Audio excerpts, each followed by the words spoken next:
thinks he's hilarious.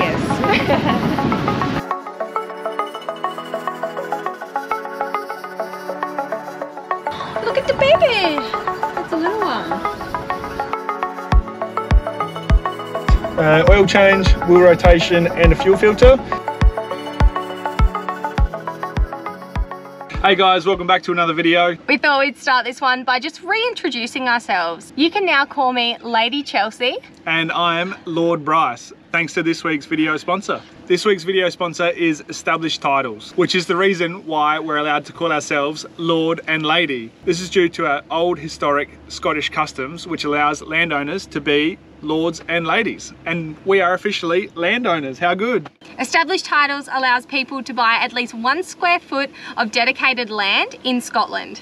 So we've gone ahead and got ourselves the couple's title pack, which gets you a certificate. The dedicated plot is 2 square feet and you get yourself a unique plot number so you can search it up online. It makes awesome birthday presents and gifts, but as fun as that all is, it also contributes to the preservation and the protection of woodland areas in Scotland too. Established Titles works with global charities such as One Tree Planted and Trees for the Future to support global reforestation efforts. And they also plant a tree for every order. So you've got a fun novel gift idea and you're also helping the environment. Another cool thing about this is you can officially change your name to Lord or Lady on your credit card, your plane tickets, and even your coffee order. It makes an amazing last minute gift. Established Titles is actually running a massive Black Friday sale right now. Plus, if you use the code CaravanOz, you get an additional 10% off. Go to establishedtitles.com/CaravanOz to get your gifts now and help support the channel. And you will get the opportunity to be one of our neighbours. Yeah, so you can be neighbours with us in Scotland, or at least a short walk away. We've only got a few days left in Exmouth, and this is one of the best days, and it's still pretty windy because it is Blowvember at the moment. So we want to try and get a last little bit of snorkeling in, so fingers crossed it's all right when we get around the corner.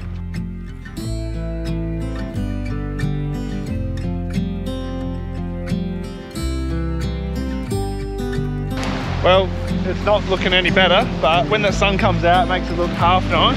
We'll see what it's like when we get in there.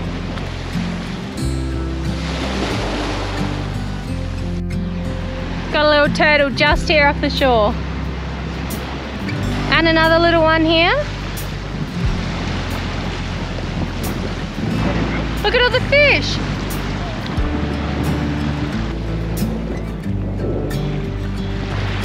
Hey mate. Hopefully that's a good sign of things to come for today.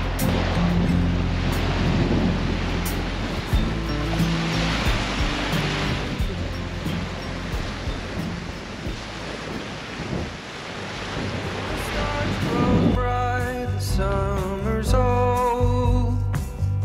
In the misty bright moonlight I were told, when the storm is raging in your head, when you feel there's nothing more ahead, the hills they seem all green but they hide all the monsters, and you kept holding my hand as you reach for water. The hills by the lake you were chasing your queen, and I gave you a rose that you kept. So we tried to go out in the water, but I'm a bit of a nervous snorkeler and it freaked me out a bit because it is quite choppy and there was quite a bit of a current pulling me. Bryce went for a little bit of a look. Hopefully he got some half decent footage. Apparently there was a massive stingray, so hopefully he got that on here. So it's actually turned into a little bit of a chilly night here in Exmouth. So I'm gonna make something warm and hearty. I'm gonna make a pesto pasta. I've been doing this a little bit lately. I just put chicken, I make up a pesto with all the basil that we're finding around the place. Tomatoes, because we've got the fresh tomato bushes literally right here. So every time I get fresh basil, I make up a heap of pesto and then just save and freeze any bits that I don't use. So this is from about a week ago that I've had frozen in the freezer that I'm going to chuck into the pasta. I've also got the tomatoes, sun-dried tomatoes, some basil to garnish, garlic, I've got onion and chicken as well. And then what I'll do is I'll throw in this tomato paste just to make it a little bit more saucy right before the end.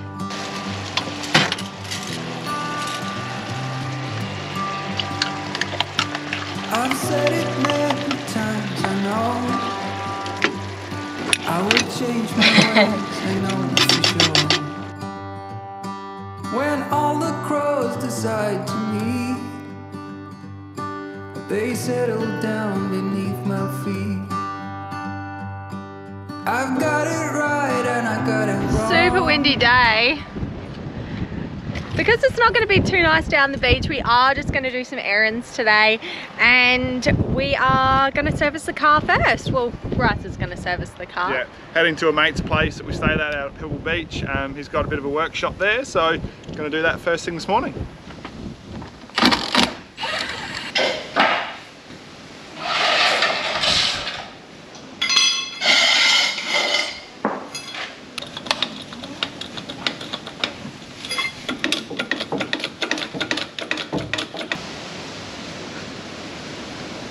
Car's all finished, nice and serviced, oil change, wheel rotation and a fuel filter, and now we're going to go check out a sinkhole with some friends. So the sinkhole is out near the Exmouth signs. If you did want to know the exact locations, just talk to a local or something here. Bryce has already been out here before to have a look, but he thought he'd bring me out to show me. Nah. Hey! Hey! No, they're all right. Come here. Don't go down there, puppy. Oh wow. Here it is. Alright, down you hop. It does look better later in the afternoon when the sun's hitting it. Got a nice little cave just in here. Coming down too. Is there water down there? Yeah, there is, yeah.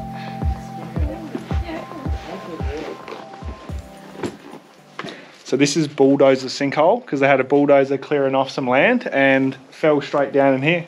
Oh wow. Apparently there's these little these cave fish. There's another couple on the other side of the Gulf, on the west side, and there's these weird fish that don't have eyes. Wow. Yeah, they're super rare and they only get them like here and a couple other places. How'd you hear about this? A local. Any weird fish? No, weird fish.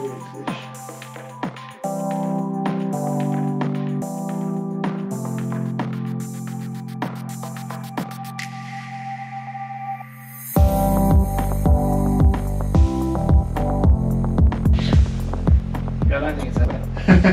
Oh, it's soft. Sink down. Yeah, how cool It is looks this? so cool. Because Bryce is all greasy and dirty now, we're gonna go for a little bit of a dip in the water. If we can find somewhere that's a little bit protected. Seems to blow a fair bit this time of year, so yeah, trying to find somewhere calm and nice for a swim is a little bit hard sometimes. Looks nice and deep out here though. It's a bit chewed up.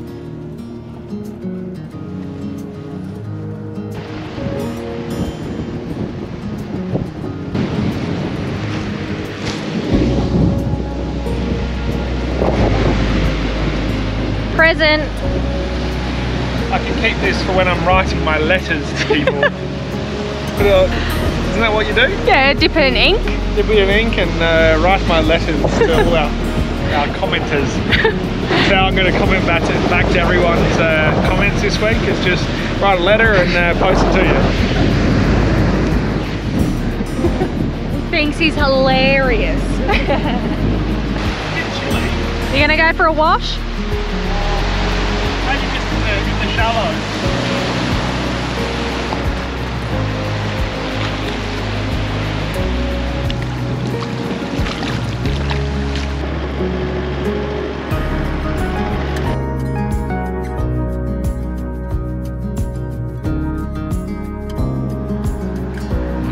Every night, my friends turn up.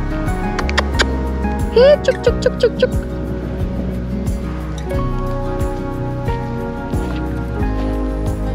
We just got the emus a water bucket so they can have a drink. It's over there. In the bucket. Not in the bucket. Yeah. Hey, over here. In here. Go and have a drink. A drink. Good. We've encouraged them now to come here. Oh, but they're thirsty. I know, I feel bad for them, but I also don't want them on my side. Look at the baby. That's a little one. Oh. Hey, don't be mean. By the way, we don't condone feeding them, but giving them a drink of water, I'm down for that. When we first got to the RAC about 3 months ago, we didn't see any emus, but apparently as it gets closer to summer and the weather heats up, they start cruising around the caravan park looking for water. It's been a while. Yeah, it's been a while. Let's see who falls off first. Hopefully none of us. That's why we're wearing our helmets.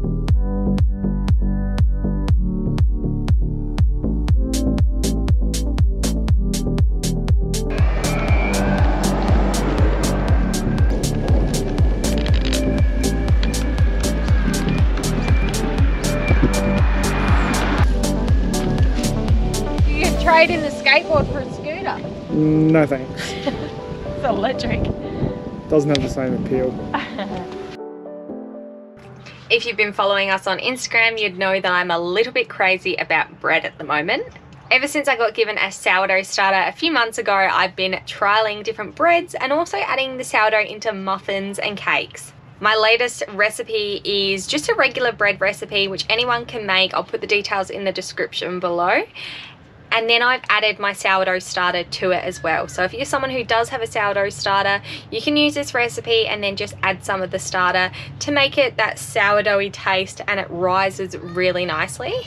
I've had this dough rising in the car for about 2 hours.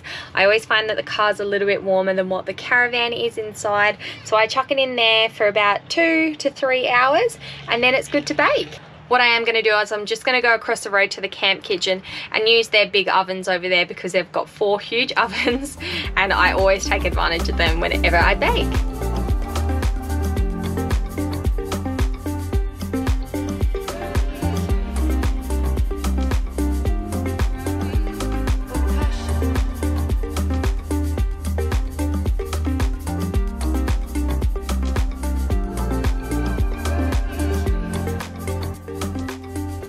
Alrighty, so this is how the sourdough turned out. I left it in the oven a little bit longer just to try and get the top a bit crispy, which I think worked. Now the secret to this is don't chop into it until it's completely cooled down because it can actually dry the bread out, which is a little bit of a challenge because everyone loves warm, crusty bread. And then I made some muffins as well. I already had a little bit of a nibble of one of them, but these are for Bryce to take to work this week. I actually added some sourdough to these as well, just helps them rise, and I had some left over so I didn't want to waste it. We are going to finish this video here, but thank you so much for watching. If you are enjoying it, make sure to give us a thumbs up and make sure you've liked and subscribed. We have just recently launched some merch on our new website, which we've been trying to do for the last year or so. So we've finally got that done. If you are interested, go check it out. We'll put all the details in the description below the video. We'll see you next week when we are leaving Exmouth, finally, after about 3 months. Catch you then.